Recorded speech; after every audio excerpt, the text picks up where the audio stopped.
Aum Sairam. Hara Hara Shankara, Jaya Jaya Shankara. Episode 53. Sri Mahaswami, the sage with eyes of light. The diary of a seeker of truth, Dr.Serge Demetrian. Dear devotees, now we shall continue to the second section, part 3 of this divine book under the subtitle Around the River Arani. Takolam, Saturday, 8th January 1972. Ishvara or Shiva, who was my host as I rested in the yard of his temple, had, in order to save me some extra bumps and in addition to save my soul, woken me up by 2:15 a.m. Hardly had I left that shed that I stopped on the spot. Sri Mahaswami was about to come out from the temple where he took rest. He was alone by night in the dim glare of the moon. He came down the few stairs towards the yard, passed almost gliding in front of my astounded eyes, went up to the road and came back immediately in no great haste. He slowly neared the well, very close to the point where I stood, transfixed. He introduced his kamandalu into the slip knot, lowered the pot, verified it was full by shaking the rope, and finally recovered it by pulling it up without any haste. I contemplated him moving this way like a spectre in the silence and solitude of the night, and for no apparent end except that of being seen by me.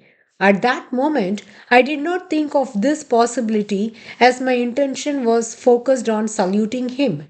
He had finished drawing water from the well. He stopped for a long moment as if expecting something. I hurried and, with gratitude, prostrated in front of him. He waited until I finished my prostration and showed his open right hand.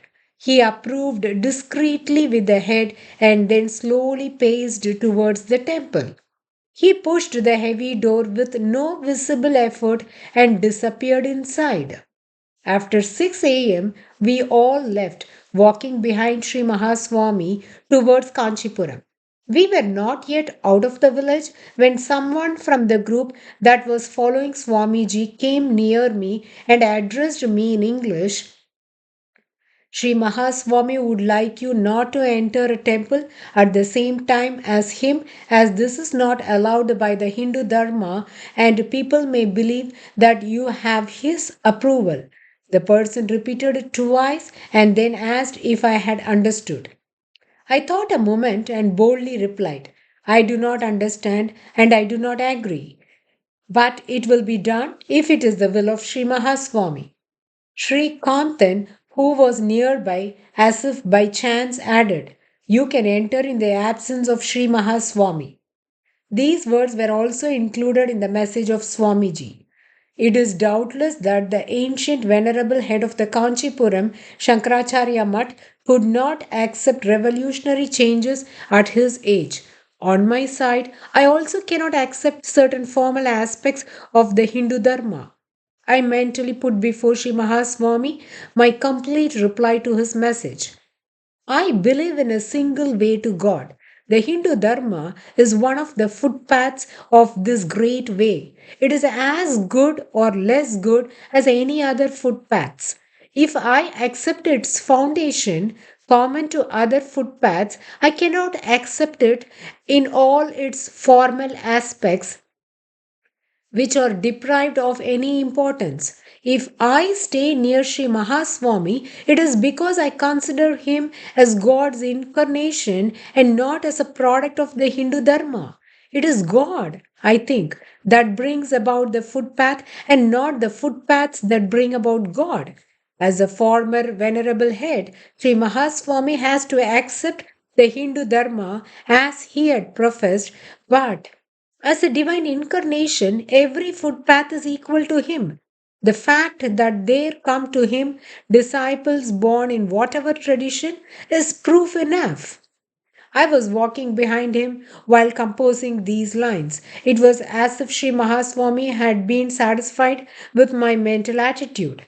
The route up to Kanchipuram was easy in spite of the 5 kilometers on burning asphalt which I had borne well.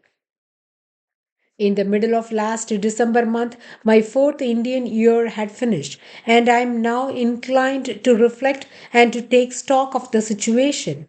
On the side of health, income, stay, visa, housing, and intellectual activities, the situation seems to be acceptable. The future does not worry me as I left that responsibility to Sri Mahaswami. There remains my interior progress, which is the main object of this extended Indian period. Do I still possess the same critical mind, the same attitude of a witness, the same capacity as to believe only in the facts of the experiences which I propose to keep at the beginning? Before the darshan of Secunderabad in August 1968? Did I not let myself go, subjugated by some obscure influences, the mind clouded by fallacious reasoning, the free will anesthetized, chained up by some unscrupulous will? I thought long and hard about the matter. I sharpened my critical instruments and turned them against myself. I outdistanced myself and attentively sifted through my activities during the last 4 years. If I am able to reappraise myself, it means that I am neither brainwashed, nor poisoned, nor hypnotized, or enticed against my will. This is a first, rather positive observation. I have also noticed that the persons who were around me considered my attitude as being normal. Indeed, I had not heard any mocking remarks, nor allusions, not even expressions of doubt about what I was concerned with. The path of the inward research on which I travel now had been trodden before my time by other resolute contemporary seekers, and their accounts are not contradictory with mine. They had followed the same path in near similar conditions in India and in Europe. My experience as a medical doctor and as a teacher convinced me that in order to get rid of the malady of nescience, that is, to know the truth, one has to be admitted into a hospital of God or in an authorized school and behave like a submissive patient or an exemplary student until the moment that you are declared completely cured. I played the game and I continue to do so with honesty. Besides, I am where I wanted to be since a very long time. The two territories. The aim of this written word being only to bear witness as to the existence of certain facts, to give an account of the exterior experiences and of the interior phenomena I lived through, as well as to express my doubts and my convictions. I will avoid right now sophisticated psychological and philosophical considerations. What I can declare for the moment is this: there are two territories, one of ordinary life and one of real life trodden by the seekers of truth. The first one by nature changes and is tainted by suffering and fleeting pleasures, while the second is stable, peaceful, and luminous. From the level of the first one, there is a continuous aspiration which at the beginning is unconscious and then slowly becomes conscious and travels towards the real life. From there, the seeker comes regretfully and in submission to destiny to the ordinary life, but for as short a time as possible. The links between these two alternatives vary.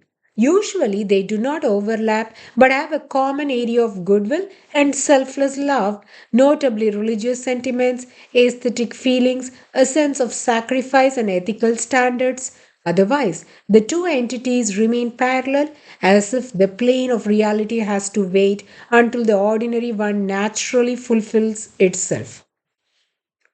Only a seasoned eye could spot a seeker of truth, even if accomplished among apparently similar persons. A life dedicated to the research of the real should not trouble the development of the ordinary life. Otherwise, it is improperly lived or violently carried out and does not belong to the territory of the real life. As long as I feel protected by the grace of Sri Mahaswami, whom I consider a great sage, I will continue to try to establish myself, if possible, in the realm of that which seems to be authentic, the real life of the Spirit. A number of profound immersions into the true reality have already taken place. I bear witness to this with humility and gratitude. I try to depict, albeit partially, their initial phases. There are dangers on this journey which cannot be avoided, and the presence of the Guru is essential, while the personal attitude of a tenacious and humble novice is vital. I propose to persist as there is no regret from the past which haunts me, and doubts about the future do not stack me. Will time prove that I was right?